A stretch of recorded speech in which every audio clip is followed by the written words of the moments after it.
Musica strumentale e religione. Nel testo religioso per eccellenza, la Bibbia, la musica è onnipresente, dalle prime alle ultime pagine, dalla Genesi all'Apocalisse o Rivelazione.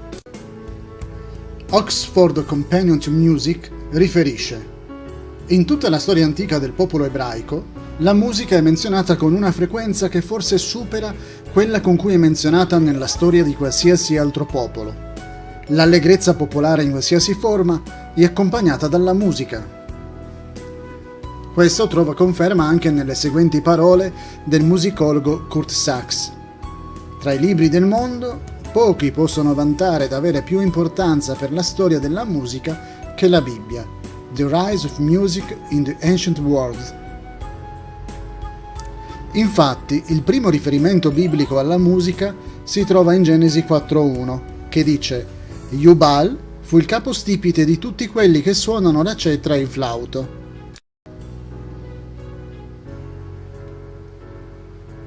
Genesi menziona che quando qualcuno partiva per un lungo viaggio, amici e parenti organizzavano gioia e canti al suono di tamburelli e cetre. Genesi 31.27. Il tamburello si usava in occasioni allegre. Dato che la musica serviva per rallegrare gli animi, specialmente nelle occasioni religiose e gioiose, leggiamo che gli israeliti includevano gli strumenti musicali nell'adorazione. Il re Davide era un compositore, anzi un cantautore. Scriveva sia il testo che la musica. Le sue composizioni si definiscono salmi e lui, in veste di compositore, si può chiamare salmista.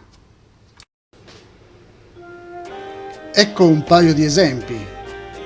Destati, o animo mio, strumento a corda, cetra, destatevi.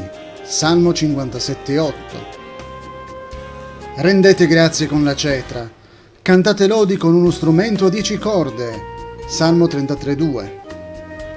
Davide è il musicista più famoso fra quelli menzionati nelle scritture. Forse è stato il più grande compositore dei tempi antichi. Era un virtuoso dell'arpa. Inoltre, inventò nuovi strumenti musicali. Davide organizzò anche l'adorazione, includendo sia musica cantata che strumentale. La musica aveva un ruolo importante nell'antico mondo ebraico, in particolare nell'adorazione.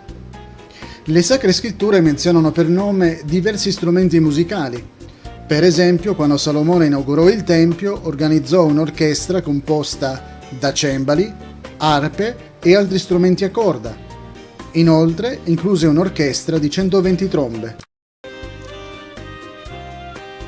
Forse nessun'altra nazione dell'antichità dedicò tanto spazio alla musica strumentale quanto gli ebrei. Comunque, come abbiamo visto nel precedente episodio, nel corso del tempo alcuni gruppi religiosi hanno vietato la musica non cantata. Per esempio, Martin Lutero, Giovanni Calvino e John Knox si opposero all'uso dell'organo per accompagnare il canto nelle funzioni religiose. Affermavano che l'organo era un vessillo di Baal e che la musica strumentale era così poco necessaria nel culto cristiano quanto l'incenso e il candelabro. Comunque, i loro seguaci adottarono la musica strumentale nei servizi religiosi. Ancora oggi alcuni gruppi religiosi continuano a essere contrari alla musica strumentale nell'adorazione cristiana. Perché?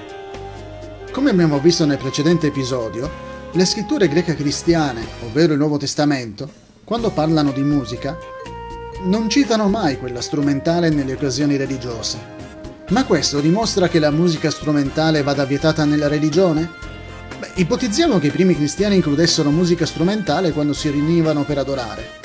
Forse gli apostoli Giovanni, Paolo e Pietro non ritennero che fosse importante parlarne nelle lettere o epistole che scrissero. Come abbiamo visto, le scritture ebraiche o Vecchio Testamento dicono che la musica strumentale era stata organizzata per adorare. Visto che i primi cristiani non ritennero più essenziale adorare nel Tempio, dove di solito era eseguita la musica religiosa, alcuni dicono che questa sia la prova che la musica religiosa debba essere soltanto cantata. In realtà però la legge mosaica non riporta nessun comando specifico legato alla musica strumentale. Dice soltanto che i sacerdoti dovevano accompagnare la musica religiosa cantata con le trombe. La decisione di includere musica strumentale fu presa da re Davide. Cosa aveva in mente Davide? Voleva che i momenti dedicati a Dio fossero perfetti, aggiungendo musica rilassante che permettesse di meditare, ovvero riflettere.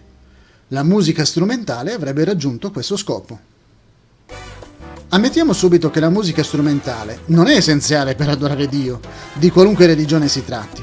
Ma qual è la verità riguardo i primi cristiani? Usavano o non usavano la musica strumentale nell'adorazione?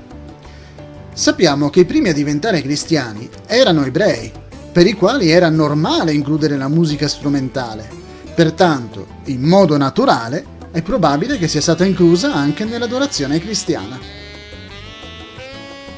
Qualcuno dice che cantare esalta Dio, mentre suonare esalta il musicista. È proprio così? Che male può fare la musica strumentale che accompagni o meno il canto? Qualcuno ha detto che evitare la musica strumentale nel cristianesimo è un errore che sa di ascetismo. Oggi c'è un altro problema. La scuola non offre un grande spazio alla musica, o almeno all'insegnare come si legge uno spartito. Pertanto molti che partecipano alle funzioni della propria religione hanno bisogno di un accompagnamento musicale per tentare di cantare in modo corretto. Magari non fosse venuta meno l'educazione musicale. In conclusione, non sembra che le sacre scritture vietino l'uso della musica strumentale all'interno del culto cristiano.